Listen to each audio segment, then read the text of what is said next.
చేరుకుంది. జగన్మోహన్ రెడ్డి తన పాత వ్యూహకర్తను నమ్ముతారా లేక ప్రస్తుత కూటమిని కొనసాగిస్తారా అన్నది ఇప్పుడు $1 మిలియన్ ప్రశ్న.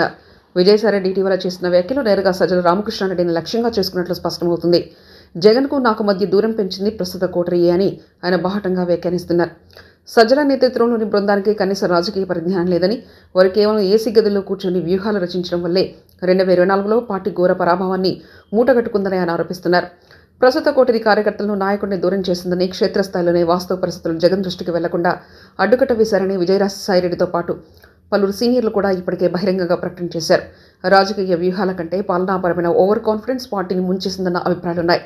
వైసీపీ శ్రేణులో ఒక బలమైన నమ్మకం ఉంది. 2019లో పార్టీ అఖండ విజయం సాధించినప్పుడు విజయసాయిరెడ్డి పార్టీ సంస్థాగత నిర్మాణాన్ని అత్యంత పటిష్టంగా తీర్చిదిద్దారు.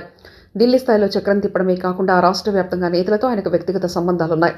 అయితే 2024 ఎన్నికల నాటికి పరిస్థితి తలకిందులైంది. సజ్జల రామకృష్ణారెడ్డి పార్టీలో సర్వాధికారిగా మారడం, టికెట్ల కేటాయింపు నుండి ప్రచార వ్యూహాల వరకు ఆయన ముద్ర ఉండడం, చివరికది విఫలం కావడంతో క్యాడర్ ఇప్పుడు సజ్జల వైపు వేలెత్తి చెబుతుంది.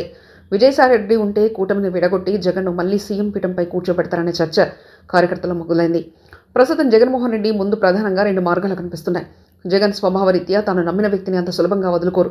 5 ఏళ్లుగా తన వెన్నంటే ఉండి అన్ని విమర్శలను భరించి సజ్జలపై ఆయనకి ఇప్పటికీ గురి ఉందా? ఇప్పటికీ సజ్జలే పార్టీలో కీలక బాధ్యతలు నిర్వర్తిస్తున్నారు. దాదాపుగా నెంబర్ 2 స్థానంలో కొనసాగుతున్నారు. అతని కుమారుడు సజ్జల భార్గవ్ పార్టీ సోషల్ మీడియాను తన చెప్పు చేతుల్లో పెట్టుకున్నారు. ఈ క్రమంలో కూటమిపై వస్తున్న విమర్శలను జగన్ ఏ విధంగా తీసుకుంటారన్న అంశం పార్టీలో కూడా చర్చ రాజేస్తుంది. ఇదిలా ఉంటే విజయసాయిరెడ్డి ఇటీవల చేసిన వ్యాఖ్యలు కూడా హాట్ టాపిక్గా మారాయి. ఆయన మళ్లీ రాజకీయ ప్రవేశం చేస్తానని చెప్పడం ఇప్పుడు చర్చనీయాంశమవుతుంది.